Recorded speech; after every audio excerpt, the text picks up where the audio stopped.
하나님께 매달리는 삶이 가장 안전하다. 하나님께 매달리는 삶이 가장 안전하다라는 제목으로 말씀을 나눕니다. 서경옥 선교사의 마음드림, 제가 이 묵상집 너무 좋아하거든요. 그림 묵상인데 한 대목을 읽어드리겠습니다. 안전한 삶. 안전한 삶이란 개념이 사람들이 만들어낸 일종의 환상임을 알았다. 화려한 경력을 쌓아 좋은 회사에 들어간 그 누구도 자신의 삶이 안전하지 않다고 느끼기 때문이다. 이럴 줄 알았으면 하나님께 매달릴 걸. 그게 가장 안전한 길이었을 텐데. 저는 종종 꺼내서 읽거든요. 그때마다 무릎을 탁 칩니다. 맞아. 저 회사만 들어가면, 이 사업만 잘 되면, 저는 개척만 잘 되면 내 삶은 안전할 거야. 근데 안전하다고 느끼지 못할 때가 너무 많은 거죠. 그래서 어떻게 하래요? 하나님께 매달릴 걸. 크게 안전한 길이었을 텐데. 만약 야곱이 이 글을 읽었다면 이게 지금 내 심정이라고, 어떻게 내 마음을 이리로 잘 표현했냐고 아마 감탄했을 것입니다. 그는 지금 나름 성공한 사업가가 돼 있는 시점입니다. 6년 전 라반과 임금 협상을 할 때만 해도 작은 내 몫의 사업장 하나만 있었으면 좋겠다 싶었는데 이제 라반보다 더 큰 기업의 CEO가 된 거예요. 좋은 일이지 않습니까? 이제 좀 안전해야 되지 않습니까? 그러나 이 좋은 일 때문에 전혀 다른 차원의 예상 밖의 어려움들을 겪게 됩니다. 창세기 31장 1절을 한번 읽겠습니다. 시작. 야곱이 라반의 아들들이 하는 말을 들은즉 야곱이 우리 아버지의 소유를 다 빼앗고 우리 아버지의 소유로 말미암아 이 모든 재물을 모았다 하는지라. 와, 여러분 보세요. 라반의 아들들, 처남들이 뒤에서 지금 야곱을 음해하는 겁니다. 야, 저놈 어떻게 성공한 줄 알아? 우리 아버지 거 뒤로 다 빼돌렸잖아. 성공하면 안전할 줄 알았는데 가장 가까운 사람들의 공격의 대상이 된 거예요. 이게 인생입니다. 갓 직장에 입사해서 정신없이 업무하랴 인간관계하랴 막 시달릴 때면 여유 있게 커피 마시고 있는 저 임원 그렇게 부러워요. 그런데 막상 그 자리에 가잖아요. 죽을 맛입니다. 누가 그러더라고요. 정상에 서면 더욱 세찬 거센 바람이 분다. 이렇게 얘기하더라고요. 막상 그 위치에 가면 새로운 차원의 어려움이 기다리고 있다라는 말입니다. 야곱도 보세요. 라반에게 착취당할 때는 그의 인격이나 평판의 타격은 받지 않았어요. 그걸 공격하는 사람들은 없었습니다. 일 잘한다, 성실하다 이렇게 얘기했죠. 그런데 성공하자 각종 루머와 음해성 기사가 막 쏟아져 나오는 겁니다. 심지어 루머의 진원지가 누구예요? 처남들이에요. 처남들. 항상 우리를 뒤에서 욕하고 질투하는 사람들이요, 멀리 있는 사람들이 아니더라고요. 나와 가장 가까운 사람, 나를 더 잘하니까, 내가 고생한 과정들을 같이 봤으니까 더 기뻐해 줄 것이라고 기대했던 사람. 그런데 그들이 뒤에서 나에 대한 거짓된 소문을 퍼뜨리고 음해하는 거죠. 막 그 말에 또 동조하기도 하고. 당사자가 되면요, 이게 너무 아픕니다. 너무 아파요. 이 대목을 제가 이렇게 쓰다가 야곱의 처남들이 너무 얄밉더라고요. 아니, 생각해 보세요. 야곱의 성공이 그렇게 부러웠으면 그에게 배우려고 해야죠. 그런데 배울 생각은 안 하고 오히려 질투하고 상대를 파괴하고 무너뜨리는 행동을 지금 하고 있는 거죠. 이런 패턴의 삶은 자기 성장 기회, 그리고 자신의 성숙을 향해서 파괴하는 쪽으로 흘러가더라고요. 이유는 간단합니다. 늘 자기는 피해자고 판단자라고 생각하니까 자기 반성, 자기 개선의 여지 자체가 없는 거예요. 그런 눈 자체가 없는 거예요. 여러분, 자기 반성이 없잖아요. 좁은 시야로 인생을 살아가기 시작하는 겁니다. 세상을 해석하는 겁니다. 사람들을 대하는 겁니다. 성장하고 성숙하지 않으니까 결국 주변의 사람들이 떠나요. 왜냐면 그 사람하고 있으면 고루한 얘기들만 하거든요. 근데 그걸 반성하지 않고 자기 고집과 아집에 가득한 이 인생으로 결국 전락하더라라는 거죠. 여하튼 이런 인간들에게 음해당하고 있는 이 야곱, 얼마나 억울했을까요? 기가 막혔을 겁니다. 야, 니네 적반하장도 유분수지. 20년간 내가 뼈가 부서지도록 일했는데, 너희들한테 착취당했는데 수고했다는 말은커녕 지금 도둑놈 취급을 해? 삶에서 정말 여러분 견디기 힘든 순간이 이런 순간 아닙니까? 나는 그 사람에 대해 단 한 번도 험담한 적이 없어요. 오히려 그를 이해하려고 노력했고 그를 도우려고 했습니다. 그런데 어느 날 제3자가 나한테 찾아와서 그 사람이 너한테 지금 이렇게 얘기하더라? 악성 루머를 퍼뜨리고 다니더라? 이걸 아는 순간 삶의 회의가 찾아와요. 혹시 여러분 이런 끔찍한 인생의 계절을 보내고 계신 분이 있다면 꼭 말씀드리고 싶습니다. 억울하고 아픈 건 자연스러운 거예요. 여러분 그건 괜찮아요? 그러나 아픔과 슬픔이 지나치게 계속해서 그걸 여러분 방치해서 좌절하는 쪽으로 가지 마십시오. 자포자기하지 마세요. 똑같이 그들과 험담하는 방법으로 여러분 싸우지 마십시오. 여러분 이때가 우리의 신앙을 증명할 우리의 신앙 실력이 나오는 시점인 겁니다. 여러분 오히려 기도해 보는 겁니다. 내 기도가 안 나올 겁니다. 괜히 하나님께 섭섭하기도 하실 겁니다. 억울하다고 소리치는 것 외에는 기도할 때 뭐 다른 할 말이 없는 거예요. 괜찮습니다. 하나님 앞에서 아파하고 고민하는 건 건강한 겁니다. 믿음의 선배들이 그렇게 했지 않습니까? 시편 62편 8절 읽습니다. 시작. 백성들아 시시로 그를 의지하고 그의 앞에 마음을 토하라. 하나님은 우리의 피난처시로다. 아멘. 그들은 순간순간 찾아오는 인생의 시련 앞에 힘들고 상한 마음을 하나님께 토해내었습니다. 그들도 사람 찾아가서 하소연할 수 있었어요. 자기 인생의 자원 중에 의지할 만한 게 어디 있나 그거 찾아서 여러분 그거 의지할 수도 있었습니다. 그러나 그렇게 안 하고 기도했습니다. 왜요? 하나님만이 나의 피난처임을 그들은 알았기 때문입니다. 그래서 하나님을 의지하는 쪽을 선택했던 겁니다. 그래서 어려움에 더 이상 계속해서 머물지 않았던 거예요. 이 개념을 코넬리아 마크의 책 내 모습 그대로 괜찮아의 한 대목으로 정리해 보겠습니다. 넘어지는 것은 인간적이고 괜찮다라는 거예요. 넘어진 채 머물러 있는 거 이게 문제입니다. 마귀적이며 다시 일으키는 것은 그리스도적이다. 할렐루야. 넘어졌을 때 이 순간도 하나님의 통제 아래 있다라는 믿음의 시선 잃지 마십시오. 여러분들 하나님이 하실 일들을 여전히 기대하십시오.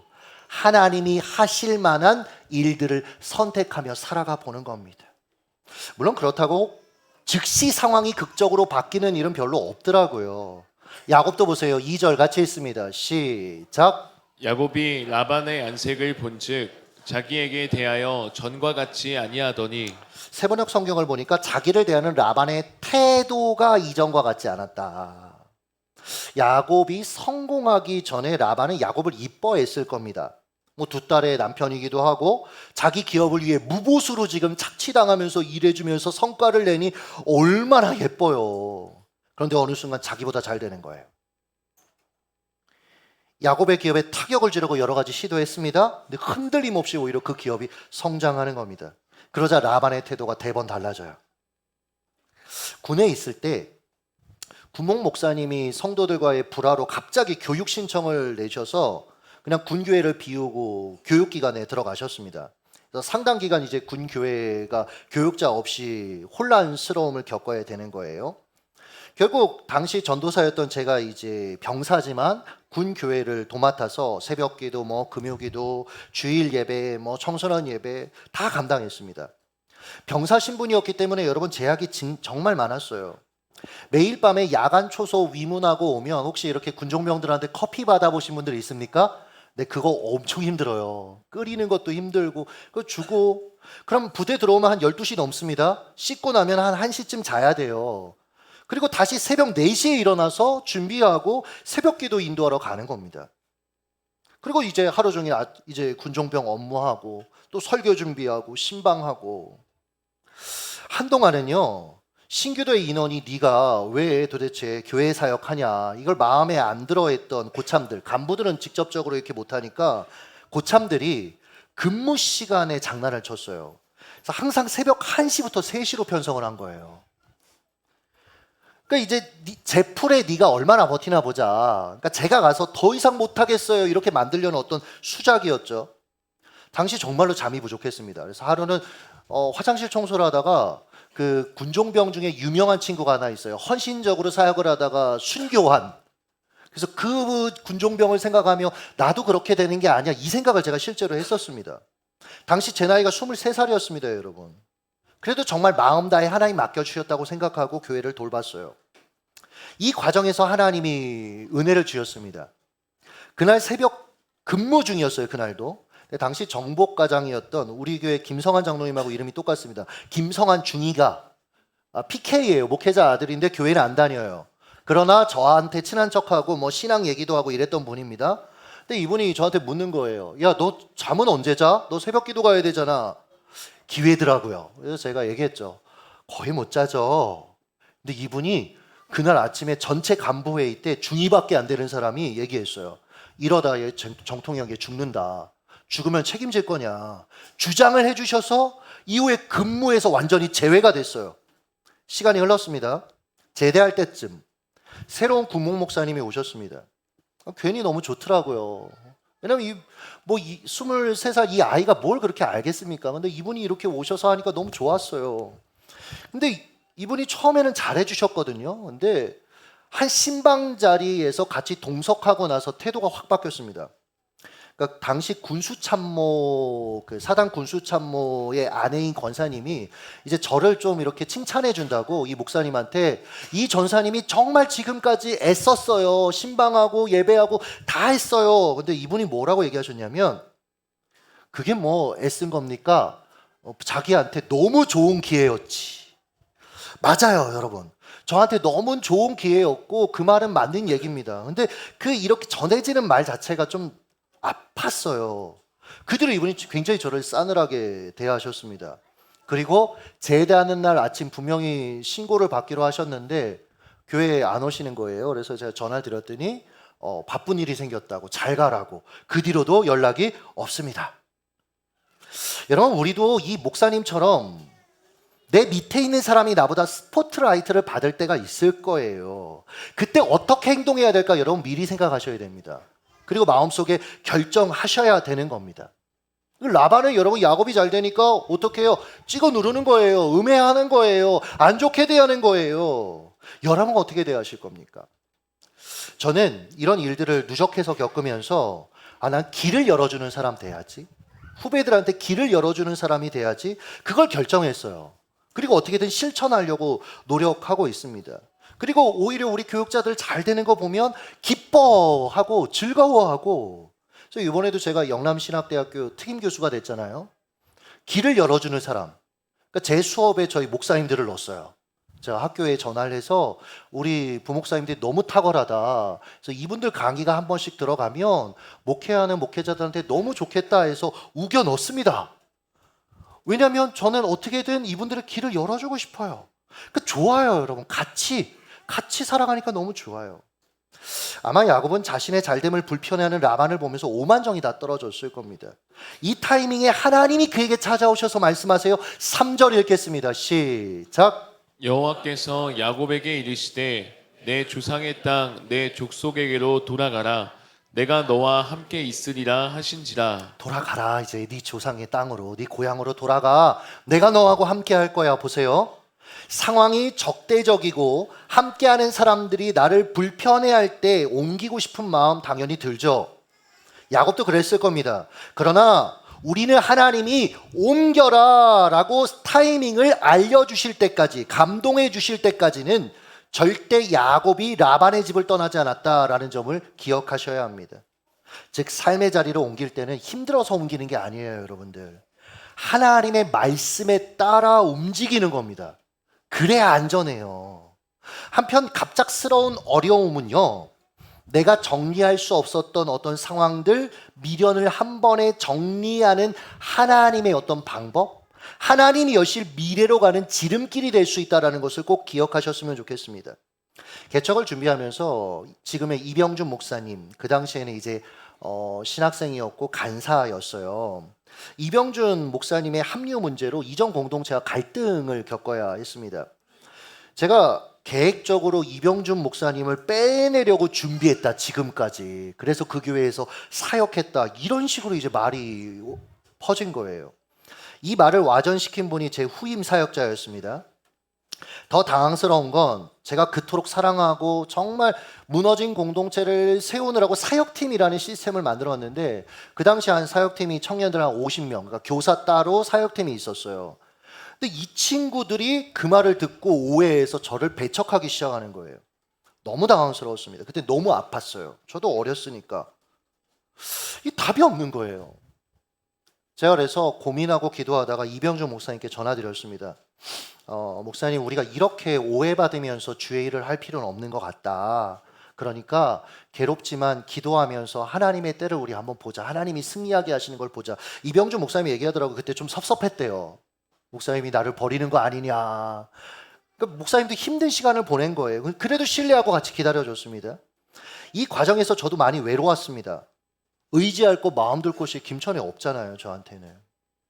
그러나 지금 돌이켜 생각해보면 하나님의 탁월한 전략이었습니다. 인간적으로 의지할, 제가 미련을 들 모든 걸 다 끊어주셨어요. 그 만약에 의지할 사람들이 있어서 계속 일산 올라가가지고 사람들 만나고 이랬을 텐데 그게 다 끊어지니까 여기서 승부 봐야 되는 거예요. 하나님만 보이는 거예요. 그러니까 기도하게 되더라고요. 그리고 마음의 담력도 생겼습니다. 제가 웬만한 욕을 먹어서는 안 흔들립니다, 여러분들. 그러니까 개척하면서 요번에 경기도 광주에서 개척하는 목사님이 찾아왔거든요. 근데 왜 이렇게 개척하는 사람들은 저하고 비슷한 일을 다 겪어요? 그래서 제가 다 조언해 줬습니다. 괜찮다. 욕 먹어야 된다. 그래야지 담력이 생겨서 목회를 할 수 있다. 목회 자리, 앞에 있는 자리 욕 먹는 자리인데 계속 그때마다 힘들어하면 어떡할 거냐. 괜찮다. 그리고 1년 뒤 그 사역자가 제게 전화를 해서, 후임 사역자가 목사님 혹시 이병준 간사 데려갈 수 있나요? 이렇게 묻더라고요. 그래서 제가 천연덕스럽게 왜 그러시냐고 그랬더니 교회가 그 당시에 한 600억인가 700억 해가지고 교회를 짓느라고 교회 재정이 어려워진 거예요.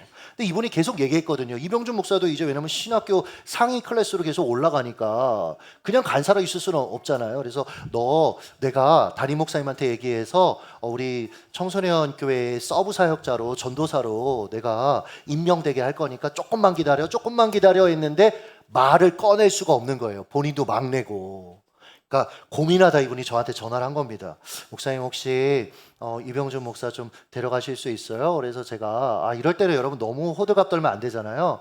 제가 좀 한번 기도해보고 상의해보고 전화드릴게요. 전화를 끊고 바로 이병준 목사한테 전화해서 하나님이 하셨다. 막 기뻐했어요. 정말 막 기뻐했어요. 그리고 내려와서 지금까지 함께하고 있습니다. 여담이지만 이 사역자 6년 전에 저하고 괌에서 딱 마주쳤어요. 괌에서. 어이 하더라고요. 그래서 제가 또 안아주고 그렇게 했는데 여러분 잘 살아야 됩니다. 여러분 아프리카 가서 만날 수도 있는 거예요. 야곱도 마찬가지. 라반에게 당한 이 어려움은 그를 약속의 땅 가나안으로 다시 돌려보내기 위한 하나님의 섭리, 인도하심 안에 쓰였어요. 그 계속 여기 있으면 안 되잖아요. 그를 통해 약속된 메시아이신 예수 그리스도가 오는 그 12지파의 그 조상이 돼야 될 거 아닙니까? 그럼 가나안 땅으로 다시 가야죠. 하나님이 그 상황을 사용하신 거예요. 자주 말씀드리죠. 위기는요 위험한 기회예요. 하나님의 기회가 될 수 있다라는 거죠. 자, 하나님의 말씀에 야곱이 이제 움직이기 시작합니다. 먼저 두 아내를 찾아가서 하나님의 메시지를 전달해요. 아마 아내들을 찾아가기 전에 야곱이 빡세게 기도했을 겁니다. 팔이 안으로 굽잖아요. 라반의 딸들이잖아요, 이 아내들이. 그러니까 이걸 얘기했다가 이 계획이 라반의 귀에 알려지면 모든 것이 이제 숲으로 들어가는 거죠. 라반이 못 나가게 막을 거니까 군사력을 동원해서. 이전보다 상황이 더 나빠지는 거죠, 그러면. 그래서 충분히 기도한 뒤에 아내들을 들판으로 불러요. 라반한테 걸리면 안 되니까. 현재 상황, 하나님이 주신 메시지를 아내들과 공유합니다. 보세요. 처음으로 야곱이 자기 신앙의 경험을 가족들에게 공유하고 있는 장면이에요. 게다가요, 이 일 때문에 아내들, 이 싸웠던 이 레아, 라헬이 한 마음이 됩니다. 15절. 아버지가 우리를 팔고 우리의 돈을 다 먹어버렸으니 우리 의식이 생겼어요. 이런 거 보면 하나님이 겪게 하시는 일, 허락하시는 일은요, 힘들어도 하나도 버릴 게 나중에 보면 없습니다. 그러나 여러분, 좌절과 낙심, 불안과 절망보다 여전히 내가 해야 될 일상을 하나님의 방법으로 감당하는 게 더 중요하다라는 거예요. 하나님의 인도하심이 어디에 있는지 깨어서 기도하는 게 더 중요하다라는 거죠. 자, 야곱이 아내들과 대화하는 과정에서 그의 신앙의 고백을 하는데 몇 가지 볼 수 있는데 7절 상반절 한번 읽어주시죠. 읽습니다. 시작. 그대들의 아버지가 나를 속여 품삯을 10번이나 변경하였느니라. 여러분, 임금 지불 방식을 10번 바꿨대요. 여러분이 직장에서 이 일을 겪었다고 생각해 보세요. 성과급 준다고 했다가 안 준다고 했다가 월급 준다고 했다가 안 준다고 했다가 그럼 여러분 당장 저축은 어떻게 할 거며 아이들 학원 계속 보낼 수 있을까? 막 이만저만 여러분 스트레스를 받으면서 힘들어할 겁니다. 그런데 이 과정을 겪은 야곱이 고백해요. 7절 하반절 읽습니다. 시작. 그러나 하나님이 그를 막으사 나를 해치지 못하게 하셨으며 할렐루야. 하나님이 그를 막았다. 하나님이 막았다. 하나님이 개입하셨다. 그러므로 우리는 라반을 두려워하기보다 그를 뛰어넘어 일하시는 하나님을 바라봐야 합니다. 라반이 임금을 변경할 때마다 하나님이 어떻게 하셨죠? 개입하셔서 야곱이 더 잘되게 하셨어요. 요즘 말로 얘기하면 쓸모없는 땅 확 투척해줬는데 거기 KTX가 막 들어오는 거예요. 거기 신도시 발표가 막 나는 거예요. 사랑하는 여러분, 우리가 나 자신을 보호하고 지키려고 하면 신경쇠약에 걸리더라고요. 불면증에 걸리더라고요. 모든 공격으로부터 나 자신을 지키는 건 불가능하기 때문에 그렇습니다. 그러니 그때 오직 나를 지키실 수 있는 하나님을 바라보시길 예수님의 이름으로 축복합니다. 시편 121편 7절 읽습니다. 시작. 여호와께서 너를 지켜 모든 환난을 면하게 하시며 또 내 영혼을 지키시리로다. 여호와께서 너를 지켜 모든 환난을 면하게 하시며. 여러분, 인생은요 내가 지키는 싸움이 아니라 나를 지키시는 하나님께 내 인생을 맡기는 싸움입니다. 여러분이 여러분의 인생을 지키려고 하시면 안 돼요. 기도함으로 여러분 맡기셔야 합니다. 여러분의 염려를 하나님께 맡기십시오. 여러분의 문제를 하나님께 맡기십시오. 철저히 여러분 골방에서 기도의 무릎을 꿇는 인생 되시길 예수님의 이름으로 축복합니다. 자, 아내들의 동의를 얻은 이 야곱이 이때부터 철저하게 탈출 계획을 세우고 실행을 합니다. 머리를 정말 많이 썼어요. 라반이 가장 바쁜 시기, 성경에 보니까 양털 깎는 때, 여러분 왜냐면 이때는 모든 직원들이 들러붙어서 이 양털을 깎아야 되는 거예요. 그러니까 3일길 정도 떨어져 있지 대가독이 라반의 어떤 시선을 벗어나서 도망갈 수 있는 최고의 타이밍이었던 거죠. 그래서 결국 야반도주했어요. 이 장면 여러분 어디서 많이 보시지 않았습니까? 20년 전에 고향 땅을 떠날 때도 형 에서가 무서워서 몰래 야반도주했죠, 야곱이. 사람이 어떤 영역에 있어서는 이렇게 안 변해요. 그러니까 저는 이 야곱을 보면서 제가 보여요. 사람이 보여요. 여전히 연약함이 어딘가에 남아있는 게 우리고요. 그것이 인생의 결정에 자꾸 영향을 미쳐요. 여하튼 야곱과 라반의 이 헤어짐의 모습은 그리 아름답진 않습니다. 사람이 만날 때보다 헤어질 때 더 잘 끝맺어야 되거든요. 이게 마음대로 잘 안 되더라고요. 처음 만날 때 이보다 좋을 수가 없어요. 헤어질 때는 원수가 되는 경우가 얼마나 많이 있습니까? 야곱이 야반도주했다라는 사실을 뒤늦게 인지한 이 라반이 추격대를 보내요. 그리고 7일 만에 결국 이 집념의 인간이 야곱을 잡아냅니다. 추격하는 과정에 라반이 생각했겠죠. 야, 너 내가 가만두나 봐. 은혜를 네가 원수로 갚아? 그런데 여기 하나님의 은혜가 있습니다. 하나님이 꿈에 라반에게 말씀하세요. 창세기 31장 24절 읽습니다. 시작. 밤에 하나님이 아람 사람 라반에게 현몽하여 이르시되 너는 삼가 야곱에게 선악간에 말하지 말라 하셨더라. 그래서 야곱을 실제로 29절에 보면 해치지 않아요. 내가 하나님 말씀하셔서 해치지 않아. 생각해 보면 우리도 수많은 라반들에게 개입하셔서 우리를 충분히 해칠 능력이 있음에도 불구하고 마음이 있음에도 불구하고 그렇게 하지 않도록 감동하시고 역사하신 하나님이 계셨기 때문에 여기 있을지도 몰라요. 그렇잖아요. 완벽한 인생 어디 있습니까? 잘못된 결정 한 번 안 한 인생이 여러분 우리 중에 어디 있어요? 그러함에도 편들어 주시고 포기하지 않아 주신 하나님의 사랑이 있었기 때문에 우리가 지금 여기서 살아 숨쉬고 있는 것 아닙니까? 말씀을 맺도록 하겠습니다. 앞서 읽어드린 서경욱 선교사의 그 고백 기억하십니까? 야곱의 삶 가운데 은혜 베푸신 하나님을 기억하면서 여러분의 삶 가운데 역사하시는 하나님을 기억하면서 다시 한번 읽어보겠습니다. 안전한 삶이란 있습니다. 시작.